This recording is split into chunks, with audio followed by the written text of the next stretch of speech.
And once again, welcome back to the channel, guys. Welcome back to the garage. We have another project going on out here today. We're going to be working on the Eco Beast once again. We have to do some maintenance. So we're going to be flushing out the brake coolant, or not brake coolant, excuse me. It's too early in the morning, guys. Give me a break. The brake fluid. We're going to be flushing out the brake fluid, which is why I have the hood open. So we'll show you how to do that. So starting off the first part of this video, like I said, we're going to go ahead and do the bleeding of all the brake fluid, all that old dark brake fluid out, and replace it with some good and new DOT 4 LV. You have to have LV, which is low viscosity. And first things first, I'm going to go ahead and take a little turkey baster type suction pump right here, which is over here in my little brake box. This guy right here will help us and allow us to suck out all or most of this fluid from the reservoir itself. Then we can replace this reservoir with all good fluid, so that when we start pumping through the brake system, it'll be good fluid pumping in and all the bad fluid pumping out. First thing you want to do before you actually open up your brake fluid reservoir cap, you want to make sure the area around the cap is clean and free of dirt and debris, because you don't want that to get in here and get into the system, which could cause a lot of damage to your brake system. My engine blade was already cleaned recently, so it's pretty clean. So I'm just going to give it kind of a superfluous wipe, and we're going to be good there. And now what I have is an empty oil bottle here, oil jug. So I'm going to collect all this fluid out, put it in here, and we'll just pretty much use this as a discard bucket for later. And one thing you want to keep in handy is some shop towels, because brake fluid will eat through paint very easily, very quickly, and you don't want to damage your paint. So just keep one of these handy so you can make sure that if anything falls, you can immediately clean it up. So without further ado, I'll go ahead and get this sucked out with this, and we'll move on.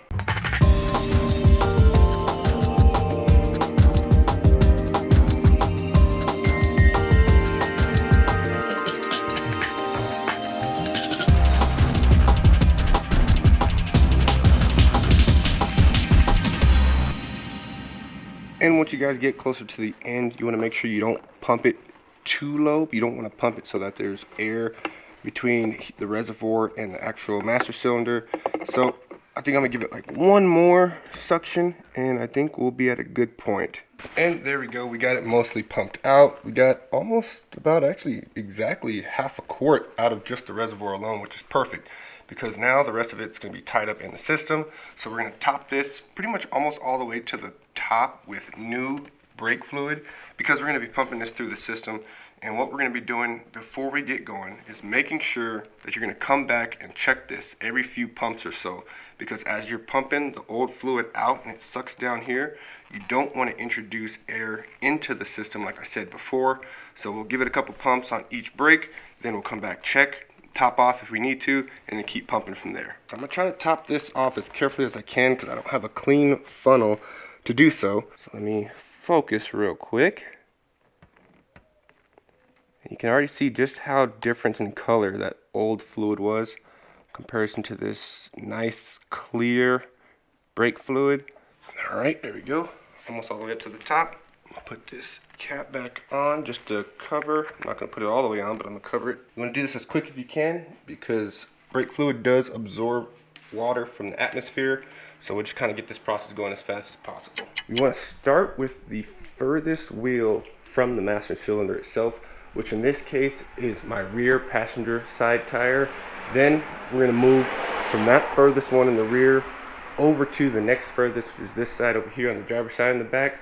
Then we're going to jump over to the front passenger side, and last but not least, we'll finish up with the front driver's side. Alright guys, so we made our way to the back passenger tire here, and as you can see, I already got my little clear vinyl hose onto the little brake bleed valve, and then I got me a little open-ended adjustable wrench here, which we'll use to crack open and close this little valve here.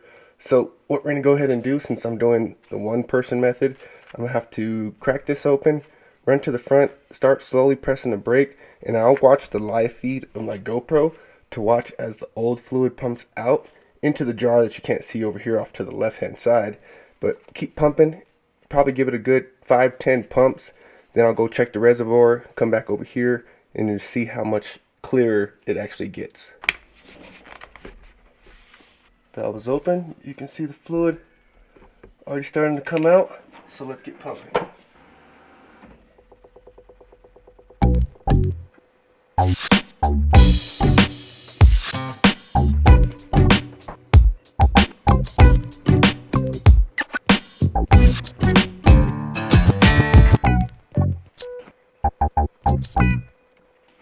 guys, and that cleared up very well.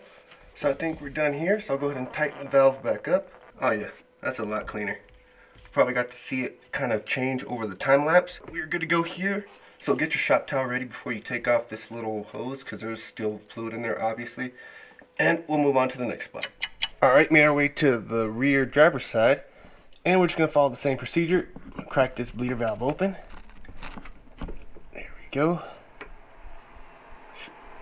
She's open. And we'll get pumping.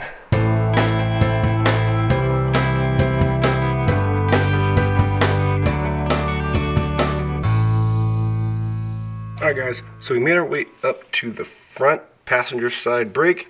So same procedure, we'll go ahead and crack this bleeder valve open and we'll get pumping.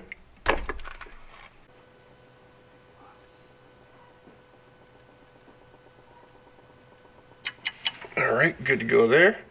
Now we'll crack it back closed. So now we're in the last spot, which is the front driver's side wheel. And once again, go ahead and crack it open and get pumping.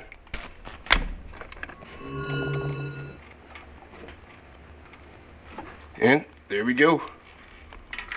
Good to go. And with that, ladies and gentlemen, you are done flushing out the old brake fluid from your system. Last but not least, you want to top this guy back off to the max level. I'm gonna hold off on that because here in the next video, which you guys can continue to, we're gonna be changing the front brake pads off of these guys, and I'm gonna be pushing the fluid around a little bit more. So I'll top it off after that. I went ahead and moved them over into some clear bottles so you guys can see just how dark and dirty this was. My truck has about 118,000 miles on it as of now. And I know I haven't changed it since I got it, which was about 75,000 miles. That's pretty dirty. And as you saw earlier when I was pouring that into the brake fluid reservoir, it came out like almost clear. Once again guys, you want to make sure you flush out your brake fluid as often as possible. Personally, I'd say no more than 90,000 miles, flush it out. It won't hurt anything, and you can make sure you don't have any air in the system. Thank you guys for watching this video. Stay tuned for the next one, where we're going to go be changing out these brake pads.